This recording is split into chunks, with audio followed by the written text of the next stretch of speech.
Bismillahirrahmanirrahim. Assalamualaikum warahmatullahi wabarakatuh. Pengertian hadis. Hadis menurut bahasa artinya baru atau lawan dari kata lawas. Sedangkan menurut istilah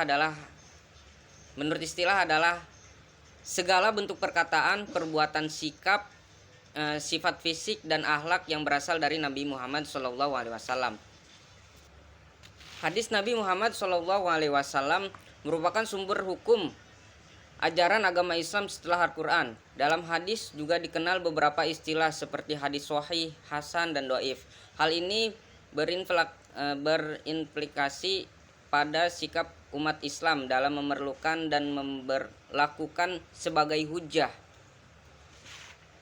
Lalu isi dari Al-Quran tentu tidak perlu diragukan keasliannya karena sudah tidak ada keraguan terhadapnya. Sedangkan hadis perlu sikap kritis untuk menyikapi kehadirannya. Sanad, matan, dan rawi menjadi unsur yang penting untuk menentukan derajat sebagai sebuah hadis. Nah, yang pertama itu sanad. Sanad menurut bahasa adalah sandaran atau tempat bersandar, sedangkan sanad menurut istilah adalah jalan yang menyampaikan kepada jalan hadis. Nah, penggunaan sanad sudah dikenal sejak sebelum datangnya Islam, akan tetapi mayoritas penerapan sanad digunakan dalam mengutip hadis-hadis nabawi, yaitu segala hal yang disandarkan kepada Nabi Muhammad SAW. Dan yang kedua adalah matan. Matan atau al-mat menurut bahasa adalah maitafa min ardi atau tanah yang meninggi. Sedangkan menurut istilah adalah kalimat tempat berakhirnya sanad.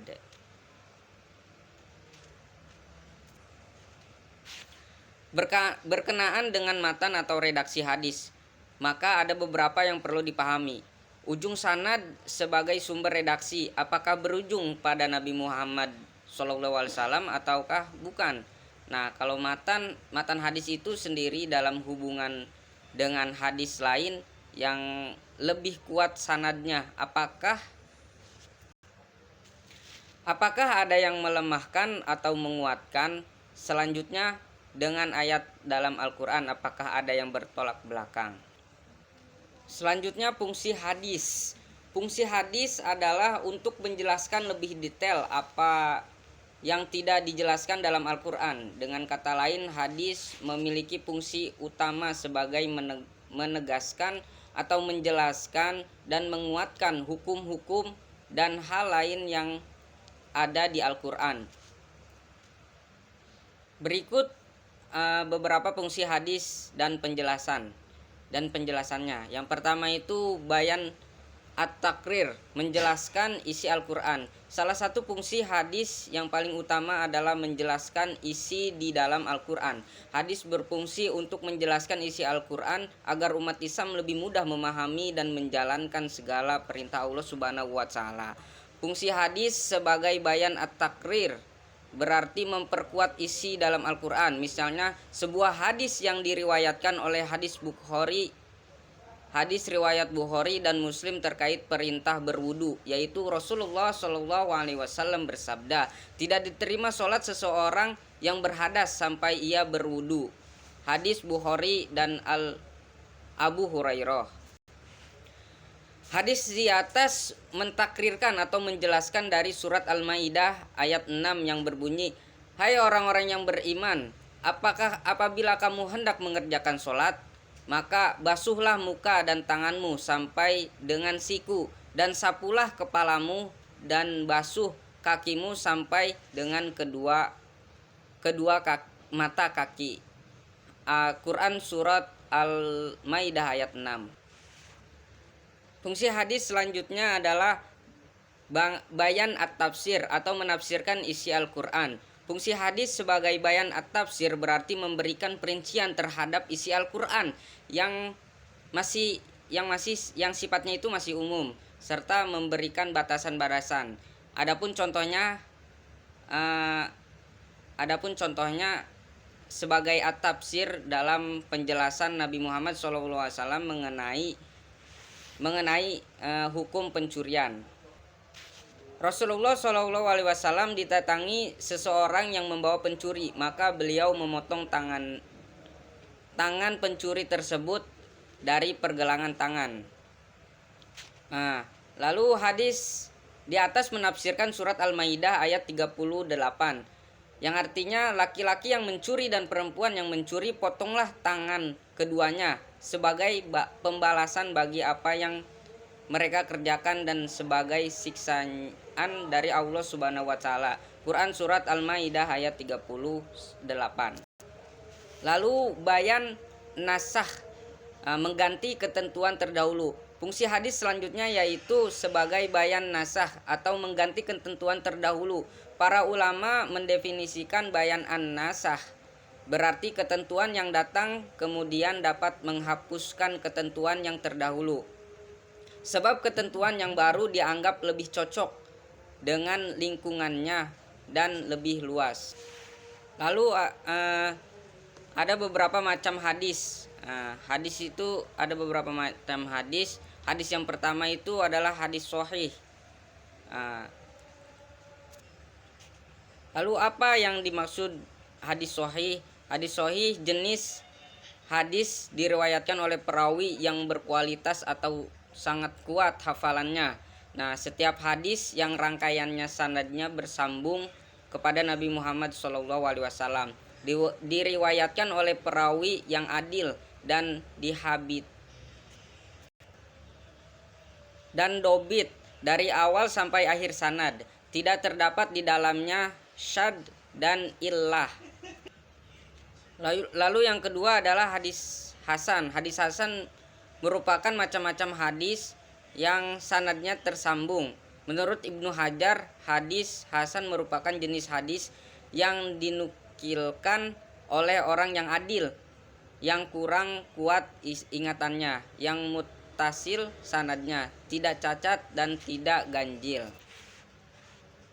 Lalu jenis hadis ini hampir sama dengan hadis sahih. Perbedaannya hanya mengenai hafalan, di mana hadis hasan rawinya tidak kuat hafalannya. Sementara itu Imam Tirmizi mengartikan hadis hasan sebagai berikut. Tiap-tiap hadis yang pada sanadnya tidak terdapat perawi yang tertuduh dusta pada matannya, tidak ada kejanggalan dan diriwayatkan pula melalui jalan lain. Lalu yang berikutnya adalah hadis doif. Hadis doif ini tidak memenuhi kriteria hadis sahih dan hadis hasan karena disebabkan oleh beberapa hal, yaitu keterputusannya sanad dan perawinya bermasalah. Kata doif menurut bahasa berarti lemah, sebagai lawan dari qawi yang kuat. Sebagai lawan dari kata sahih, kata doif secara bahasa berarti hadis yang lemah, yang sakit atau yang tidak kuat. Hal ini sebagai penjelasan Mahmud Tohan dalam Taisirun Musalahil hadis. Bolehkah beramal dengan hadis doif? Jawabannya adalah yang pertama, tidak didapati satu dalil pun yang membolehkan kita mengamalkan hadis doif atau hadis lemah walaupun derajat kelemahannya ringan. Lalu yang kedua, pendapat tentang bolehnya mengamalkan hadis doif mengakibatkan munculnya suatu bid'ah. Maka setiap amalan atau doa yang tidak berdasarkan hadis yang sahih menurut ulama hadis, amalan tersebut adalah bid'ah. Setiap ketetapan hukum tidak boleh berdasarkan hadis doif. Nah, tetapi harus berdasarkan hadis sahih. Hadis doif hanya bisa dipakai untuk satu hal, yaitu keutamaan amal. Pendapat yang mengatakan bahwa hadis doif dapat diamalkan dalam satu amalan, suatu keutamaan amalan pun merupakan suatu pendapat yang bertolak belakang antara awal dan akhirnya. Ketika kita mengamalkan keutamaan amal dengan hadis doib tersebut, ataupun kita mengamalkan beberapa amalan berdasarkan hadis doib, berarti kita menetapkan suatu hukum berdasarkan hadis doib. Padahal menetapkan suatu hukum berdasarkan hadis-hadis doib ditentang oleh seseorang yang membolehkan mengamalkan hadis doib dalam keutamaan amal. Nah, sedangkan jika berdasarkan hadis yang sahih, maka buat apa kita membuat hadis-hadis yang doib tadi? Nah, sebab ada atau tiadanya hadis-hadis yang doib adalah sama saja, sama sekali tidak ada pengaruhnya. Amal itu hanya akan berdasarkan kepada hadis yang sahih. Oleh karena itu, kalimat hadis doif diamalkan dalam fadailul amal tidak memberikan faidah sedikit pun, karena kritik ilmiah dalam hadis menerangkan bahwa kalimat ini secara mutlak tidak mungkin untuk dapat dianut selamanya.